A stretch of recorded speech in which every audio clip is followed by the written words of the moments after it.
Hello and welcome to the commerce at home. आज हम लोग पढ़ने वाले हैं क्लासिफिकेशन और काइंड्स ऑफ कॉन्ट्रैक्ट। मतलब कॉन्ट्रैक्ट कितने तरह से या कितने तरीके के होते हैं। तो उसको कई ग्रुप में बांटा गया है, मेनली 4 ग्रुप्स में बांटा गया है। Group number 1, group number 2, group number 3 और ग्रुप नंबर 4। कह रहे हैं ये कॉन्ट्रैक्ट 4 तरह से बनते हैं। पहला, on the basis of creation या फॉर्मेशन, बनने के हिसाब से देखा जाए तो कॉन्ट्रैक्ट 3 तरह के बनते हैं।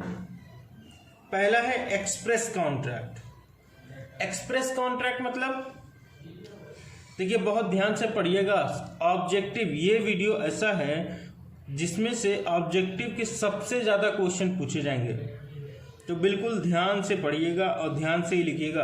एक वर्ड अगर आपने गलत समझ लिया, आप आंसर गलत लगा के आ जाएंगे। ठीक है, तो बहुत ध्यान से, ऑब्जेक्टिव है ये exam. Express contract. Express contract मतलब ऐसा कॉन्ट्रैक्ट जिसमें सारी बातें बताई जा चुकी हों, जिसमें क्लियरली सब कुछ मेंशन किया गया हो। अब मेंशन कैसे कर सकता है आदमी? या तो ओरल, ऐसा कॉन्ट्रैक्ट या तो उसमें ओरली सब कुछ बताया गया हो या फिर रिटेन में बताया गया हो। ए ने कहा बी से, ऐसे बैठा था ए और बी, तो ए ने कहा बी से कि क्या तुम मेरी कार खरीदोगे? तो भैया ये अपना क्या कर रहा है, एक्सप्रेस कर रहा है अपनी कंसिडरेशन को।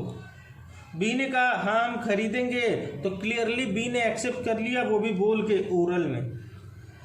अगर ए और बी सामने नहीं बैठे होते, कहीं दूर होते, तो ए लेटर लिखता तो रिटेन में हो जाता वो ऑफर। अच्छा, ऐसा कॉन्ट्रैक्ट जो जाके फिर पेपर बना दिया गया हो, ड्यूली स्टाम्प्ड वगैरह हो, ड्यूली स्टाम्प वगैरह हो। ए ने कहा बी से कि भैया क्या तुम मेरी कार खरीदोगे? बी ने कहा हाँ ठीक है खरीदेंगे, चलो पेपर बनवाया जाए, कॉन्ट्रैक्ट बनवाया जाए कि ए ऐसा आदमी है जो कार खरीदने बेचने वाला है और बी कार को खरीदेगा, ये कार मिलेगी 5 लाख रुपए की। ठीक है, तो क्लियरली अगर सब कुछ रिटर्न में हो गया तब भी क्या कहलाएगा? Express contract. ओरल भी हो सकता है कॉन्ट्रैक्ट और रिटर्न भी हो सकता है कॉन्ट्रैक्ट। एक्सप्रेस में ओरल और रिटर्न दोनों ही। दूसरा देखते हैं इम्प्लाइड कॉन्ट्रैक्ट, जिसमें क्लियरली बताया नहीं जा रहा है लेकिन वो समझ के ऊपर है, अपनी समझ के ऊपर है। मान लो ट्रांसपोर्ट बस वगैरह में कोई चढ़ता है बेटा, ट्रांसपोर्ट सिस्टम में क्या होता है, मान लो एक बस है ट्रांसपोर्ट कंपनी की और एक आदमी है पी, दौड़ते दौड़ते गया, बस में चढ़ गया और बस में जाके बैठा हुआ है। जब कंडक्टर आया उससे कहा भैया टिकट के पैसे दीजिए, तो पी ने कहा कैसा टिकट? हम जानते हैं कॉन्ट्रैक्ट क्या होता है, सब कुछ रिटेन में होना चाहिए या ओरल। तुमने हमसे कुछ बोला नहीं और ना हमने कोई कॉन्ट्रैक्ट साइन किया है, तो कैसा पैसा टिकट का? तो ट्रांसपोर्ट कंपनी वाला क्या कहेगा? ये ओपन और स्टैंडिंग ऑफर है, ओपन स्टैंडिंग ऑफर है। आपने क्या है, यहाँ अगर बस में आएंगे कोई भी आता है तो उसको पैसा देना ही पड़ता है। हम ऑफर दे रहे थे कि आप मेरी बस में आइए और पैसा दीजिए, बैठिए। तो इसमें कुछ बताने वाली बात नहीं है, वो इम्प्लाइड है। वो लॉ खुद से कहता है वो इम्प्लाइड है, अगर आप बस में बैठते हैं तो आपको पैसा देना पड़ेगा। जहां पे कुछ क्लियर बताने की जरूरत नहीं पड़ती फिर भी कॉन्ट्रैक्ट बन जाता है, उसको बोलते हैं इम्प्लाइड कॉन्ट्रैक्ट। ठीक है। अच्छा, तीसरा आता है क्वासी कॉन्ट्रैक्ट। क्वासी कॉन्ट्रैक्ट क्या होता है? जो लॉ बनाकर देती है, लॉ खुद से कह रही है इसमें किसी ने किसी को ऑफर नहीं दिया, किसी ने कुछ एक्सेप्ट नहीं किया, कोई ऑफर एक्सेप्ट नहीं किया। मान लो एक एक्स है और एक वाई, एक्स है और एक वाई। एक्स कहीं जा रहा था अचानक से बारिश होने लगी तो वो सोचा वाई का घर पास में है, चलो ये बैठ जाते हैं। एक्स जा रहा था जेड की वेडिंग में, तो जेड के लिए उसने कुछ गिफ्ट वगैरह खरीदे थे। अब जब वो वाई के यहाँ बैठा हुआ था, 1 घंटा बारिश हुई और बारिश खत्म होने के बाद वो वहां वाई के घर से उठा और जेड के घर की तरफ निकल गया, और ये जो गिफ्ट था वो वाई के यहाँ भूल गया, वाई के यहाँ भूल गया।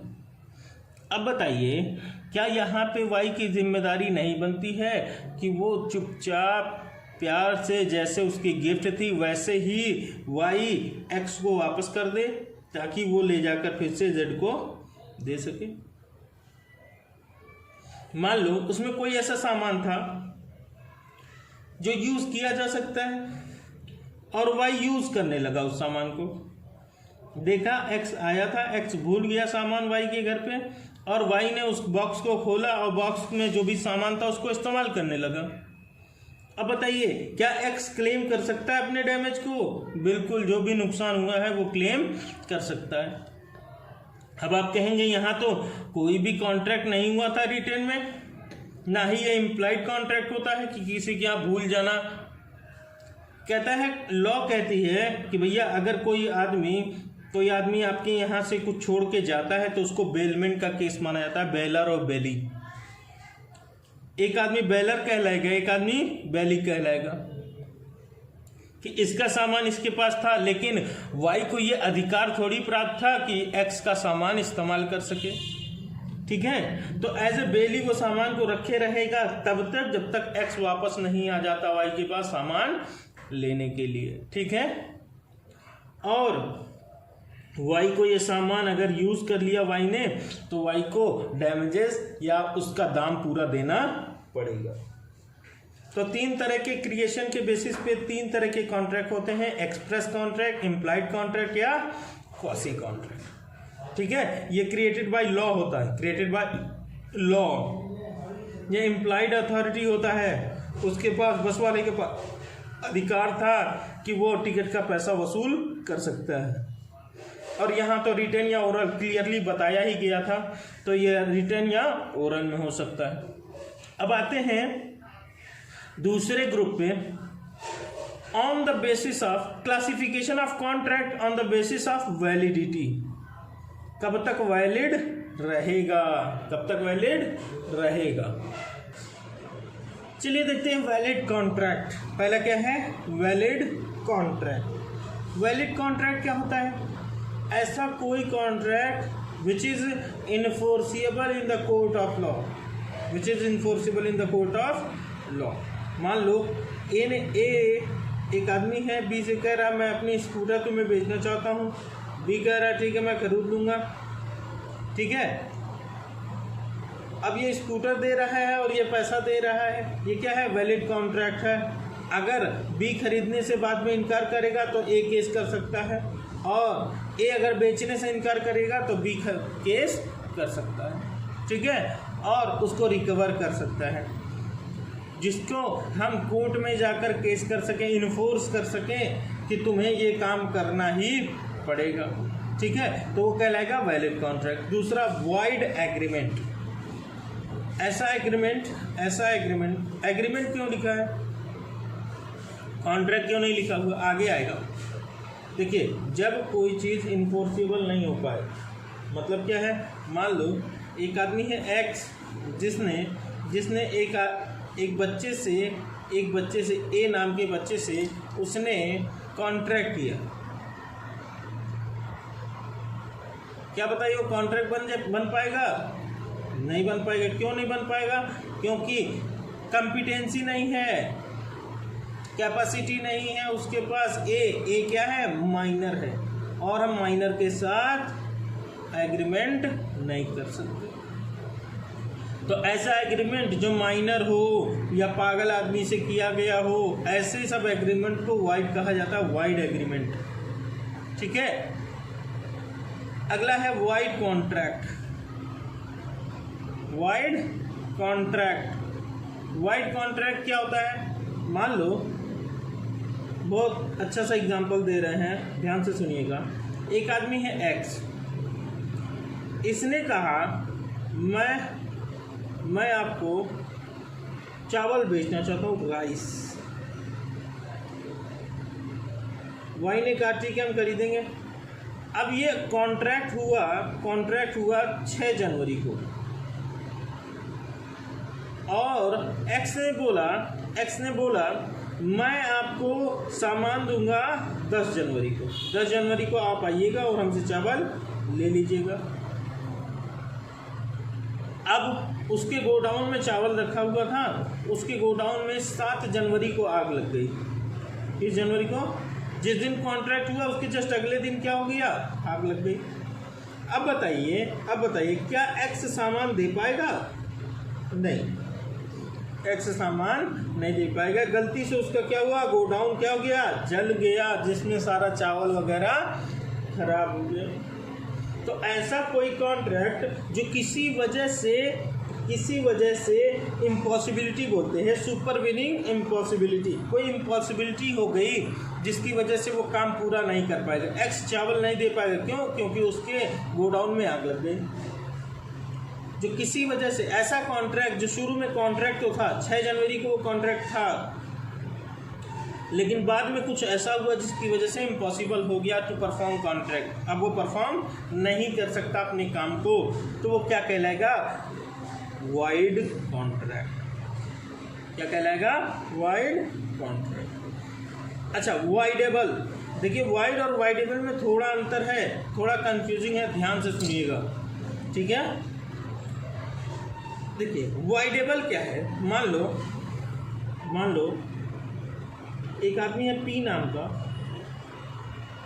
जिसने क्यू को कहा कि तुम अपनी स्कूटर हमको बेच दो, तुम अपनी स्कूटर हमको बेच दो 500 रुपये।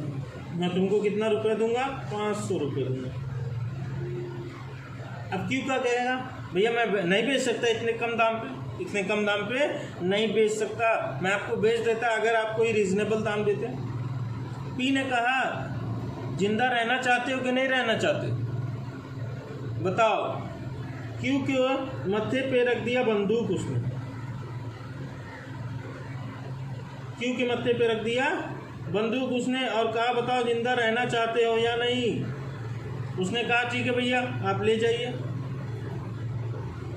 अब ये कॉन्ट्रैक्ट तो हो गया, ठीक है, लेकिन ये कैसे हुआ, कोर्शन के थ्रू हुआ, धमकी देने के। अब जो पी था वो सामान स्कूटर लेके चला गया, बाद में क्या क्यू उसको रिकवर कर सकता है? ये एक कॉन्ट्रैक्ट हो गया, एक आदमी स्कूटर ले गया और 500 रुपये दे गया, तो कॉन्ट्रैक्ट तो पूरा हो गया। क्या क्यू वापस ले सकता है? बिल्कुल ले सकता है, क्योंकि उसको कोएर्शन मतलब धमकी देके उससे सामान लिया गया था। ये वॉइडेबल कॉन्ट्रैक्ट कहलाएगा, ऐसा कॉन्ट्रैक्ट जो बाद में वॉइड हो जाए। सिर्फ एक आदमी, सिर्फ पार्टी टू द कॉन्ट्रैक्ट, जो कॉन्ट्रैक्ट में पार्टी थे उन्हीं के बिहाफ पे वो वाइड हो सकता है। क्यों चाहे तो इस कॉन्ट्रैक्ट को ख़त्म कर सकता है, चाहे तो उसको ले जाने दे, भैया हो सकता है वो डर जाए और कहे नहीं हमें कोई स्कूटर नहीं चाहिए, हम जिंदा हैं, बस उतना ही काफ़ी है, ले जाने दीजिए, 500 रुपये में स्कूटर ले गया, कोई बात नहीं।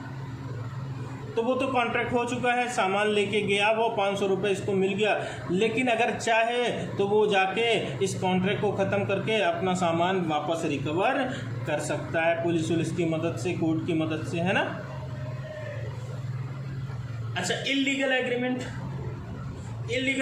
क्या होता है? ऐसा एग्रीमेंट जिसका जो प्रोहिबिटेड बाय लॉ हो,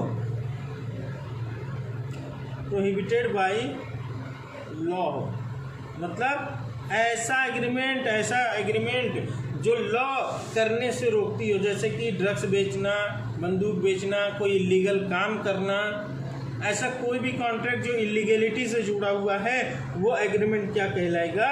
इलीगल एग्रीमेंट। एक आदमी है जेड, जिसने ए से कहा कि चलो हम लोग ड्रग्स का बिजनेस किया जाएगा। अब इन दोनों के बीच में एग्रीमेंट हो गया, ये एग्रीमेंट ड्रग्स बेचने का है, इसलिए वो इलीगल है, क्योंकि वो इलीगल आइटम है। अपने देश में ड्रग्स को इलीगल बोला जाता है। अच्छा, आगे देखते हैं भैया, आगे क्या है? अनइनफोर्सिबल कॉन्ट्रैक्ट। अनइनफोर्सिबल कॉन्ट्रैक्ट भैया ऐसा कॉन्ट्रैक्ट जो इन्फोर्स नहीं हो सकता। देखिए, साफ सीधी बात बताएं तो एक आदमी है, उसने दूसरे आदमी से कॉन्ट्रैक्ट किया, कॉन्ट्रैक्ट के पेपर तैयार कराए, पेपर तैयार कराया, और ये आदमी सामान सेलर है और ये आदमी बायर है, ठीक है। पेपर तैयार कराया, फिर जब सामान इसने दिया तो ये आदमी डिनाई कर गया कि ले जाओ वापस, मुझे सामान नहीं चाहिए। अब बताइए, क्या बायर डिनाई कर सकता है? नहीं डिनाई कर सकता, क्योंकि उसी ने कहा था खरीदने के लिए, तो सेलर सामान बेचा था। तो जब सेलर सामान उसको भेज दिया बेटा, तो बायर डिनाई नहीं कर सकता। अच्छा, उसने डिनाई किया तो सेलर गया कोर्ट। कहाँ पहुँच गया? कोर्ट। अब कहने लगा कि ये आदमी इनकार कर रहा है अब सामान खरीदने से, मैंने इसके साथ समझौता किया था, मैंने एक कॉन्ट्रैक्ट किया था। तो कोर्ट क्या कहेगी? लाओ कॉन्ट्रैक्ट दिखाओ। कॉन्ट्रैक्ट देखने में पता चला वो तो ड्यूली स्टाम्प्ड ही नहीं है, कचहरी से स्टाम्प वगैरह नहीं लगा हुआ, उसमें बायर की साइन नहीं है, वो साइन अभी तक नहीं किया है। तो क्या ये एक इन्फोर्सेबल कॉन्ट्रैक्ट होगा? नहीं होगा। कोर्ट कहेगी तुमने अच्छे से एग्रीमेंट नहीं कराया, अच्छे से कॉन्ट्रैक्ट नहीं किया था, उसमें सारी कमी है, ना तुमने साइन कराया है उसकी, ना ही कचहरी में जाके स्टाम्प वगैरह लगवाया है। ऐसा कुछ भी अगर कॉन्ट्रैक्ट में कमी हो गई तो वो अनइन्फोर्सिबल कॉन्ट्रैक्ट कहा जाता है। मतलब ड्यूली स्टाम्प वगैरह नहीं हुआ है, ठीक है। अगर इसकी वजह से कोई कॉन्ट्रैक्ट वाइड हो जाता है, सॉरी अनइन्फोर्सिबल हो जाता है, तो उसको बोलते हैं unenforceable contract. Unenforceable contract.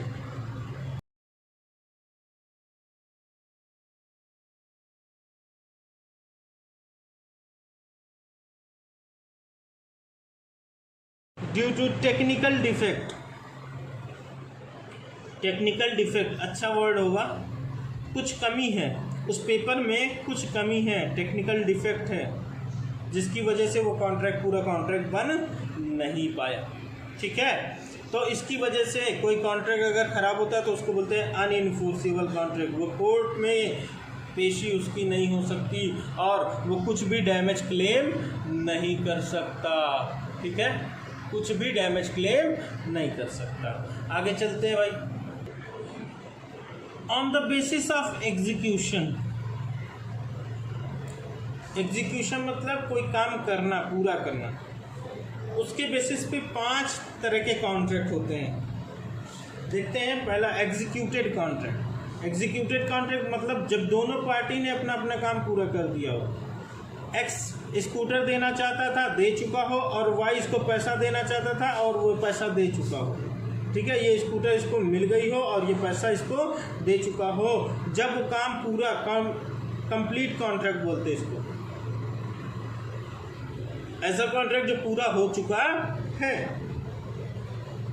Executory contract मतलब एक आदमी कह रहा है हम आपको फ्यूचर में कुछ सामान बेचेंगे, हम आपको सामान 10 तारीख को देंगे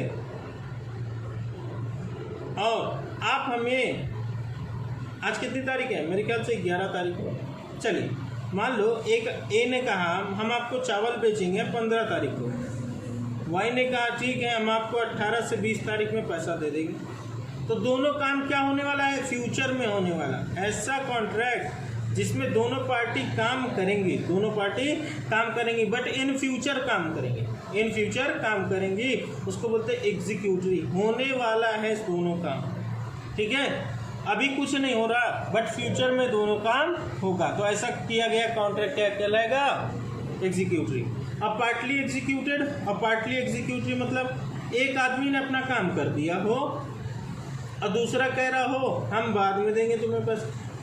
यही स्कूटर वाला एग्जांपल ले लेते हैं। एक्स ने कहा हम आपको स्कूटर दे दिए हैं, आप हमको पैसा कब देंगे? तो वाई ने कहा हम आपको 20 जुलाई को पैसा देंगे। तो ऐसा एक काम जो फ्यूचर में होगा, एक काम प्रेजेंट में हो चुका हो, तो इसको बोलते हैं partly executed and partly executory. Bilateral contract, ऐसा कॉन्ट्रैक्ट जिसमें दोनों पार्टी काम करेंगी। देखिए यहाँ तो फिक्स है कि दोनों पार्टी कुछ ना कुछ करेंगी। यहाँ यूनिलैटरल में, यूनिलैटरल को बोलते हैं कि ए ने कहा हम तुमको पैसे देंगे और चलो कॉन्ट्रैक्ट बनवा लो, हम तुमको पैसे देंगे, तुम हमको भले ही कुछ ना दे रहे, तुम हमको कुछ नहीं दे रहे कंसिडरेशन कुछ नहीं है, फिर भी हम तुमको क्या देंगे? पैसा देंगे। टाइम बार डेप्ट वाला एग्जांपल याद करिए, अगर आप लास्ट वीडियो सारी पढ़े हो तो टाइम बार डेप्ट।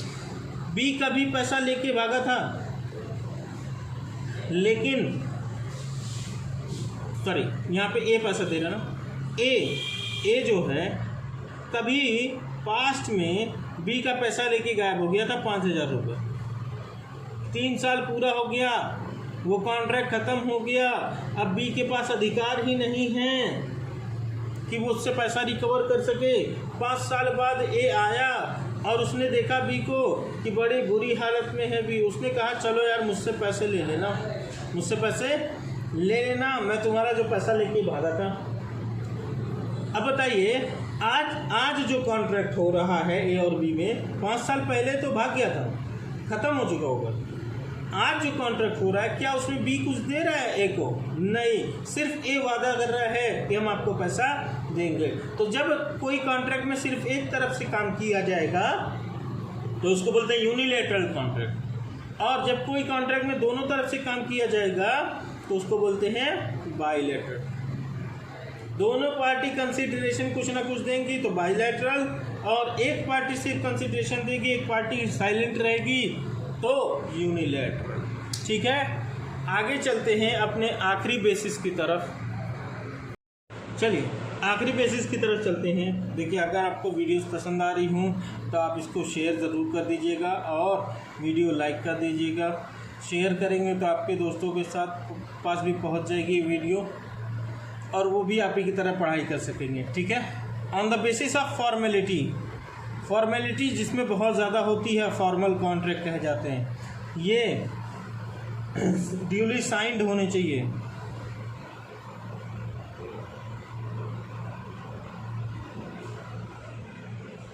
ड्यूली स्टाम्प्ड होने चाहिए,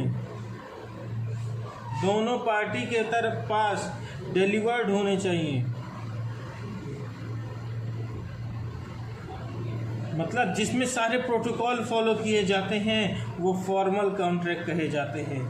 सारे प्रोटोकॉल फॉलो किए जाते हैं। क्या क्या प्रोटोकॉल हो सकते हैं?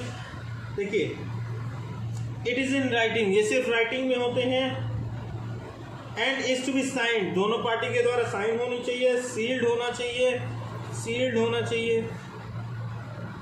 रेटेड होना चाहिए ये कॉन्ट्रैक्ट, है ना, डिलीवर्ड होना चाहिए दोनों, और विटनेस भी लगता है इसमें, सबूत के तौर पे एक आध लोग की साइन वगैरह भी की जाती है। जैसे जब शादी होती है बेटा, मुस्लिम समुदाय में शादी क्या है? एक कॉन्ट्रैक्ट है। ये क्या है? कॉन्ट्रैक्ट है। तो उसमें 2 गवाह लगते हैं दोनों पार्टी से, तो वही विटनेस जो एविडेंस है, गवाह हैं, सबूत के तौर पे विटनेस जो लगते हैं। ठीक है, तो वो शादी का कॉन्ट्रैक्ट भी फॉर्मल कॉन्ट्रैक्ट होता है क्योंकि वो रिटेन में होता है, ड्यूली स्टाम्प्ड होता है, दोनों के द्वारा साइन की जाती है, दोनों पास तक एक एक कॉपी होती है, वो सील्ड होता है, रिटेन में होता है, विटनेस भी लगते हैं, है ना, सब कुछ उसमें होता है, अटेस्टेशन भी होती है, कोई अधिकारी द्वारा अटेस्ट किया जाता है। तो वो ऐसा जिसमें सारे प्रोटोकॉल फॉलो किए जाते हैं वो फॉर्मल कॉन्ट्रैक्ट, और जिसमें बहुत ज़्यादा प्रोटोकॉल नहीं होते ये रिटन भी हो सकता है और ओरल भी हो सकता है। बट दोनों पार्टी क्या हो रही हो, कंसिडरेशन दे रही हो, दोनों पार्टी क्या दे रही हो, कंसिडरेशन दे रही हो, उसको बोलते हैं सिंपल कॉन्ट्रैक्ट। या ऐसा सारा कॉन्ट्रैक्ट जो फॉर्मल कॉन्ट्रैक्ट नहीं होता वो सिंपल कॉन्ट्रैक्ट होता है, ऐसे समझ लीजिए। जो फॉर्मल कॉन्ट्रैक्ट नहीं होगा वो सिंपल कॉन्ट्रैक्ट होता है, और ये कंसिडरेशन के बेसिस पे बनाया जाता है, रिटन भी हो सकता है और ओरल भी हो सकता है। अच्छा, इसमें एक टॉपिक और छोटी सी बची हुई है, वो क्या है कि कौन कौन सी ऐसी कंडीशन है जब एक बना बनाया कॉन्ट्रैक्ट वाइड कॉन्ट्रैक्ट हो जाता है, मतलब खराब हो जाता है, बाद में कुछ ऐसा कंडीशन आ गई जिसकी वजह से एक आदमी अपना काम पूरा नहीं कर पाएगा। और कौन कौन सी ऐसी कंडीशन होती है जिसमें वाइडेबल कॉन्ट्रैक्ट होता है। ये दो बातें हमको और पढ़नी है। चलिए देखते हैं आगे। अब बढ़ते हैं आज की वीडियो के लास्ट टॉपिक की तरफ। लास्ट टॉपिक में दो बातें हैं। When a contract become void, कब एक कॉन्ट्रैक्ट वाइड हो जाता है और कब एक कॉन्ट्रैक्ट वाइडेबल हो जाता है। कब एक कॉन्ट्रैक्ट वाइड हो जाता है और कब एक कॉन्ट्रैक्ट वाइडेबल हो जाता है। पहले वाइड को देखते हैं।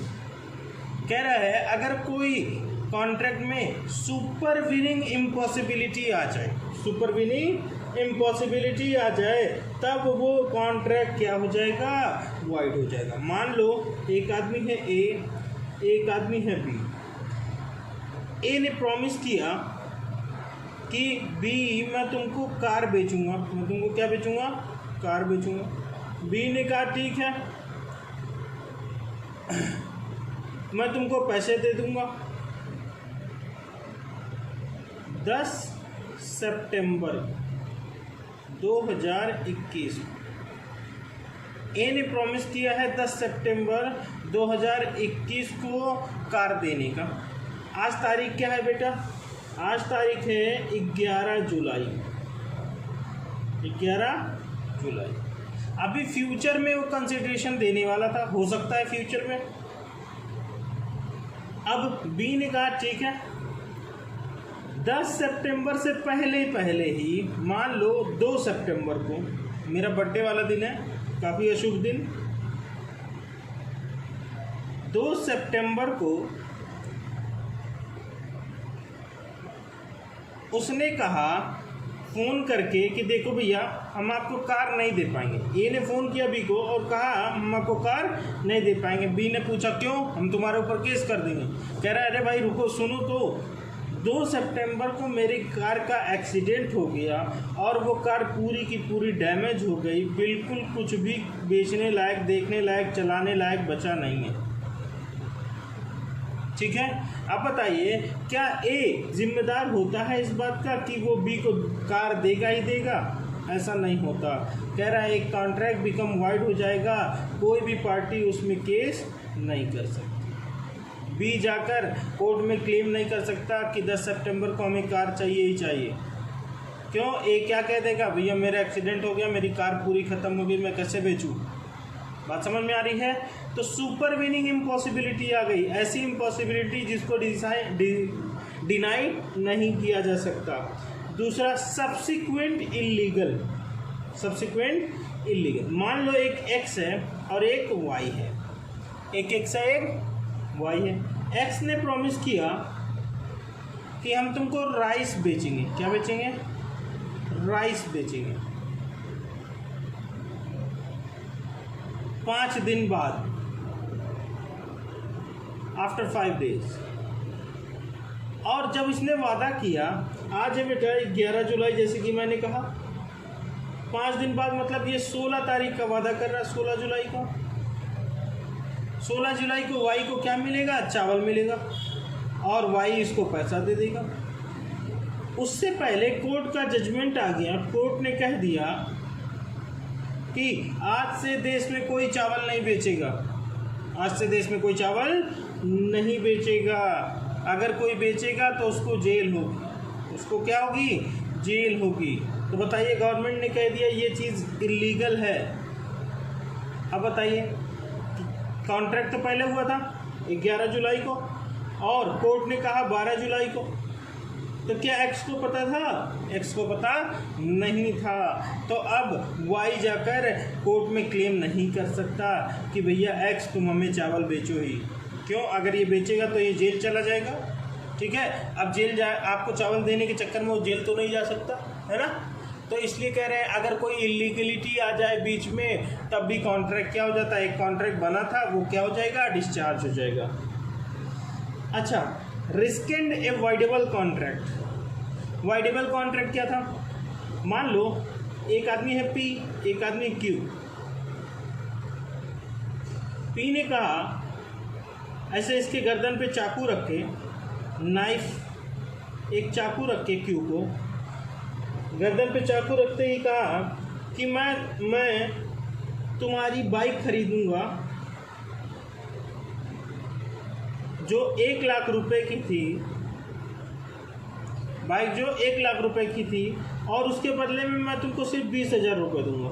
कितना दूंगा? 20,000 रुपये। अब बताइए बी तो अब चक्कू उसके गर्दन पे लगा हुआ है, चाकू उसकी गर्दन पे लगा हुआ है। उस टाइम तो उसने बोल दिया कि ठीक है भैया आप ले लीजिए, ठीक है। अब बताइए, अभी मैंने वाइडेबल कॉन्ट्रैक्ट में एग्जांपल दिया था, तो वाइडेबल कॉन्ट्रैक्ट है ये। अगर क्यों चाहे तो कोर्ट में जाके इस कॉन्ट्रैक्ट को ख़त्म करके वापस अपनी बाइक ले सकता है।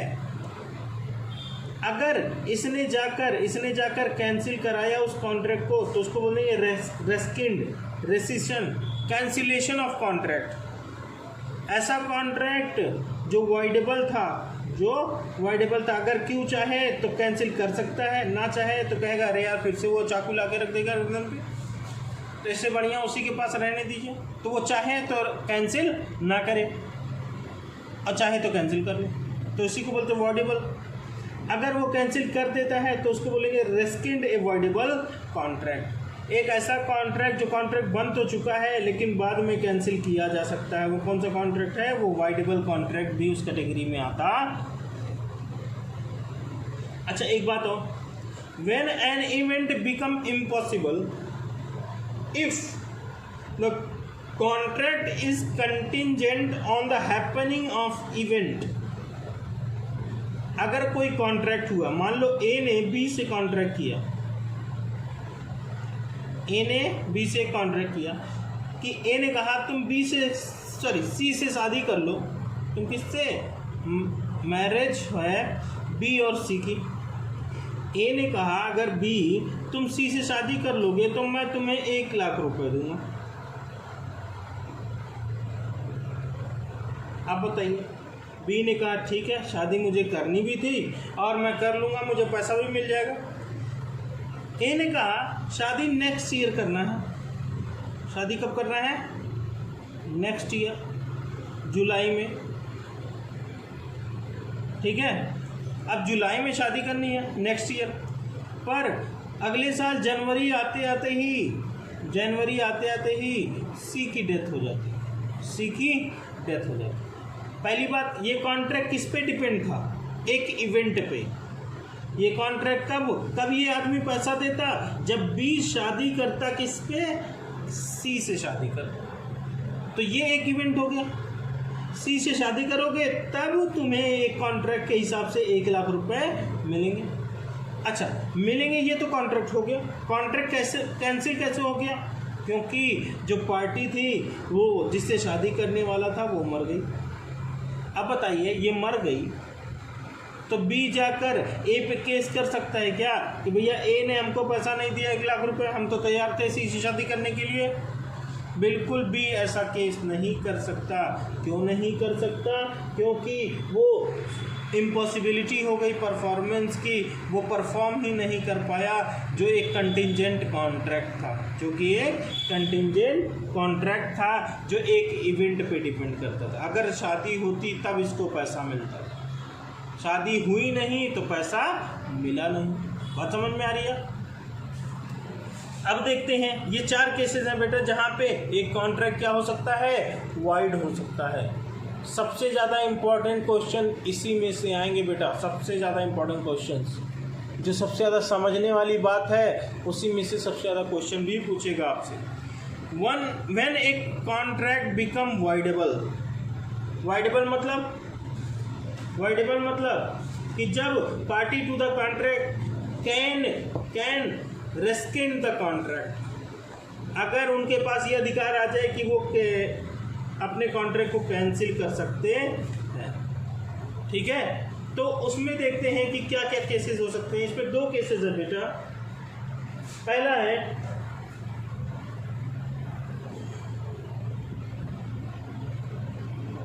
Preventing from performing his promise. पहला है ए पर्सन preventing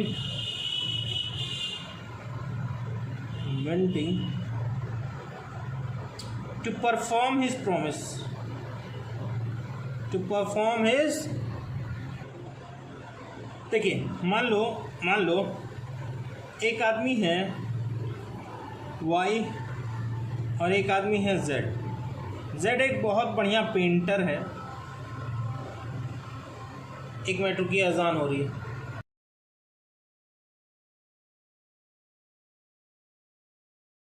तो मैं क्या कह रहा था, देखते हैं कि जेड एक बहुत अच्छा पेंटर है। वाई आया और ये बीच पे पेंट कर रहा था, पेंटिंग वगैरह। वाई आया जेड के पास और बोला क्या मेरी आप पेंटिंग बना देंगे? जेड तैयार हो गया, ठीक है हम बना देंगे। फिर 2 मिनट बाद वाई कह रहा अच्छा रहने दीजिए। अब बताइए, जेड की मर्जी है क्योंकि ये थोड़ी सी पेंटिंग करना स्टार्ट कर चुका था, अब जेड की मर्जी है, चाहे तो वो कॉन्ट्रैक्ट को बनाए रखे और इससे कहे आप मुझे पूरा पैसा दीजिए, और चाहे तो ये कहे कि ठीक है आप जा सकते हैं, लेकिन जितना मेरा पेपर और पेन का नुकसान हुआ है वो डैमेज आप हमें भर के चाहिए, ठीक है। ये डैमेज के साथ साथ अपना रेमुनरेशन भी ले सकता था। क्यों? क्योंकि इसके कहने पे उसने काम स्टार्ट कर दिया था। बात समझ में आ रही है? तो वो कैंसिल कर भी सकता है कॉन्ट्रैक्ट को, और हो सका है वो कैंसिल ना भी करे और कहे कि हमें पूरा पैसा दीजिए। दूसरा पॉइंट है बेटा, जब कोई कॉन्ट्रैक्ट में स्पेसिफाइड टाइम हो, मतलब ए ने कॉन्ट्रैक्ट किया बी से, कहा बी से क्या तुम मुझे क्रैकर, पटाखा होता है ना, पटाखे भेज दोगे? बी ने कहा कि ठीक है हम भेज देंगे। तो ए ने कहा ठीक है हम आपको जैसे ही पटाखे मुझे मिलेंगे हम आपको पैसे भेज देंगे, ठीक है। अब देखिए यहाँ तो कॉन्ट्रैक्ट हो गया, दिवाली आने वाली है, दीपावली, ठीक है। दिवाली में पटाखों की बहुत ज़रूरत होती है ना, त्यौहार मनाए जाते हैं पटाखों के साथ। अब बताइए उसने कहा दिवाली से पहले 5 दिन पहले हमें मिल जाने चाहिए ताकि हम 5 दिन में वो सारे पटाखों को बेच सकें, ठीक है। अब अगर वो 5 दिन में भेजा तब तो ठीक है।